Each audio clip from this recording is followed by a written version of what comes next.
Halo semuanya, perkenalkan nama saya Diki Firmansyah Saputra akan membagikan konten atau nggak materi mengenai TCP atau IP.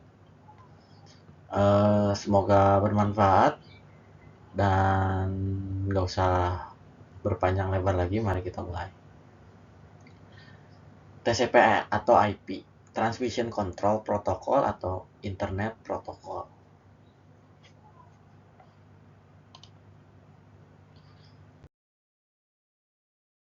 Apa sih itu TCP gitu kan? TCP atau IP lah gitu, apa sih gitu. Nah, untuk secara garis besarnya sih, jadi ketika sebuah perangkat nih dihubungkan atau dikoneksikan dengan perangkat lainnya, protokol akan menjembatani proses komunikasi. Nah, protokol yang paling terkenal itu adalah TCP atau IP yang kita bahas ini gitu.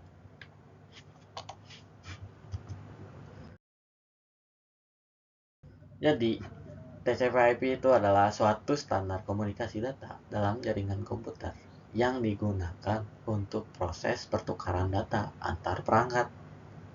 Pertukaran data tersebut biasanya dilakukan oleh komunitas tertentu yang terhubung melalui jaringan internet.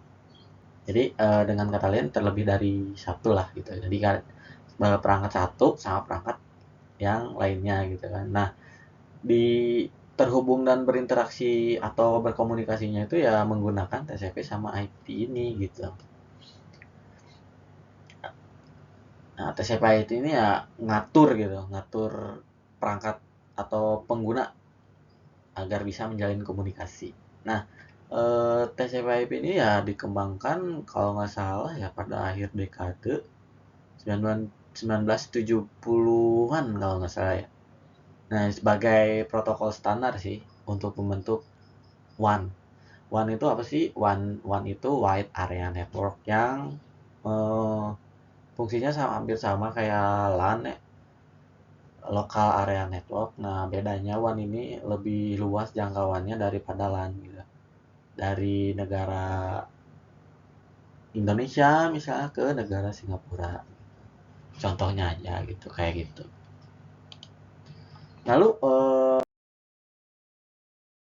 kan kita bahas TCP/IP ini gitu kan. Jadi fungsinya apa sih gitu kan? Fungsi dari TCP atau IP ini. Nah, untuk fungsi sama TCP ini mungkin ada beberapa yang nggak kesebut di materi yang saya bagikan gitu kan. Jadi saya hanya 6 poin saja yang bisa saya temukan di beberapa referensi lah gitu.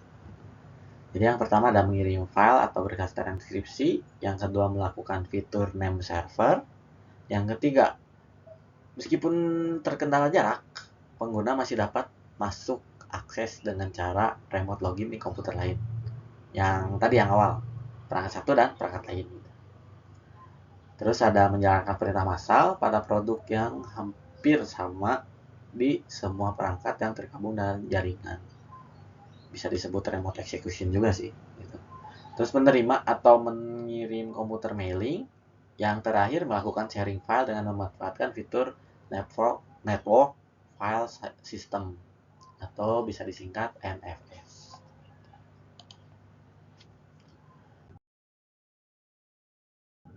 Nah, untuk selanjutnya ada layer TCP atau IP. Nah, TCP IP ini tuh mempunyai layer yang bisa dikatakan ini hampir sama kayak OSI layer, cuman agak disingkat aja gitu. Jadi kayak kan kalau OSI layer tuh ada 7, nah ini ada 4 gitu.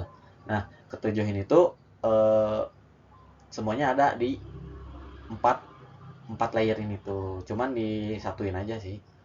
Kalau nggak salah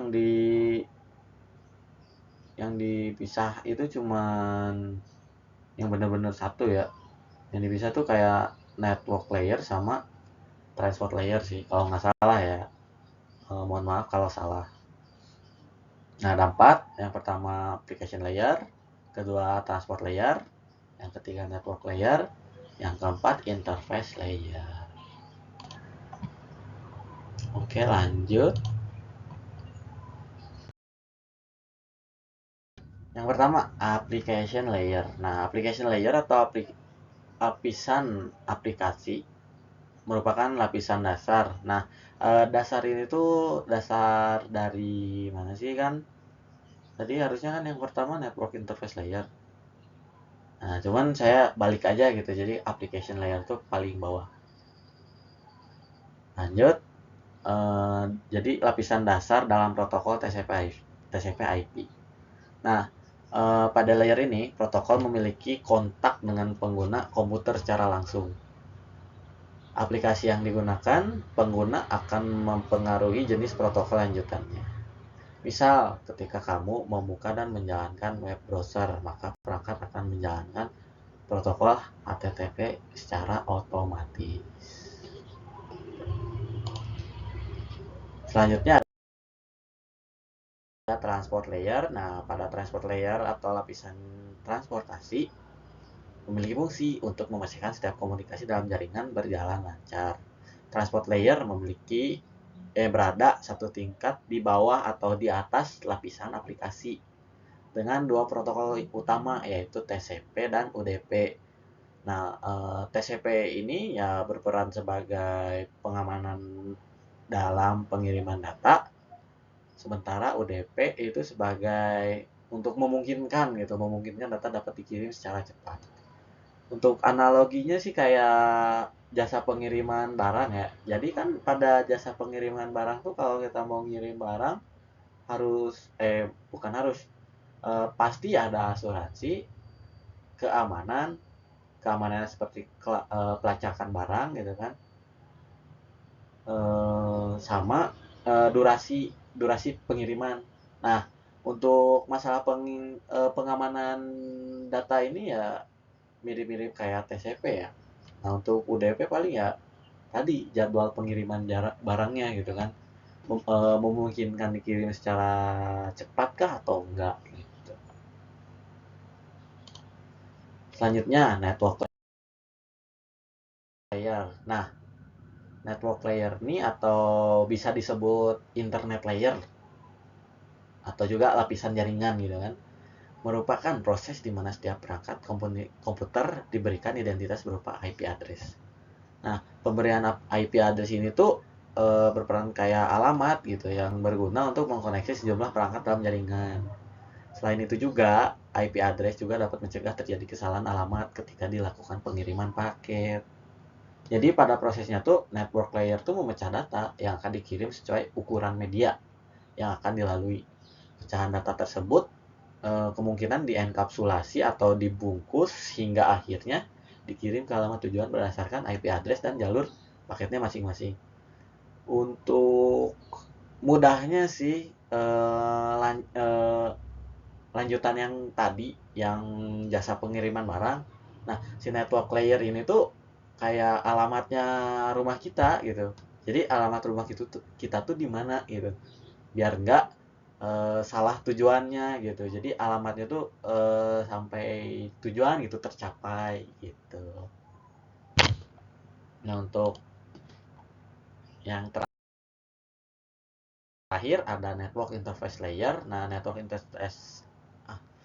interface layer ini yang merupakan lapisan layer paling atas atau enggak paling bawah gitu. Eh, Sesuai yang tadi aja kan, ini PPT saya yang saya bikin itu udah awalnya pembahasannya dari application layer dulu ya. Yang terakhir network interface layer, jadi bisa dibulak-balik lah gitu. Lanjut, balik lagi ke yang tadi.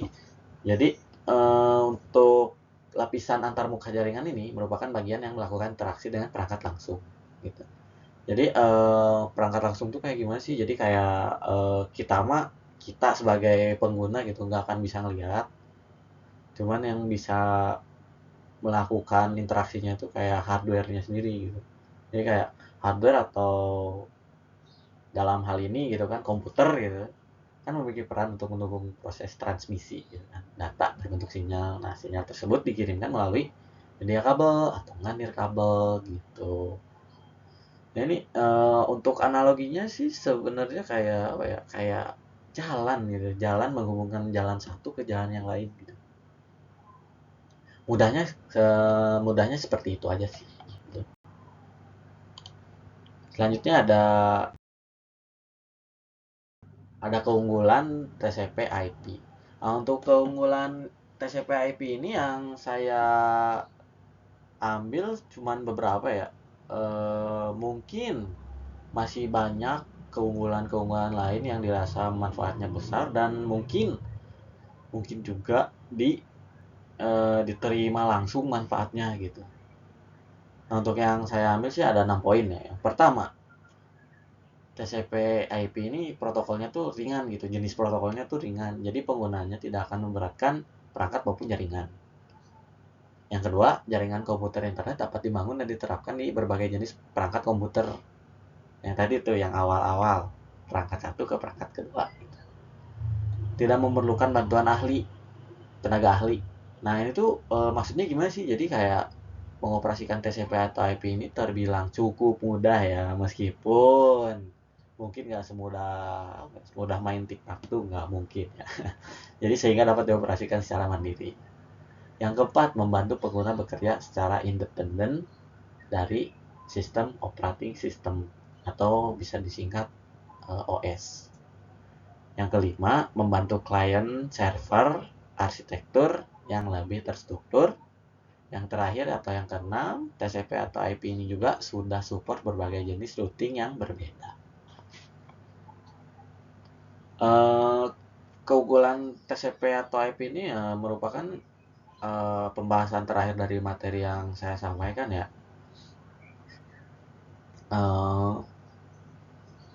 Semoga bermanfaat.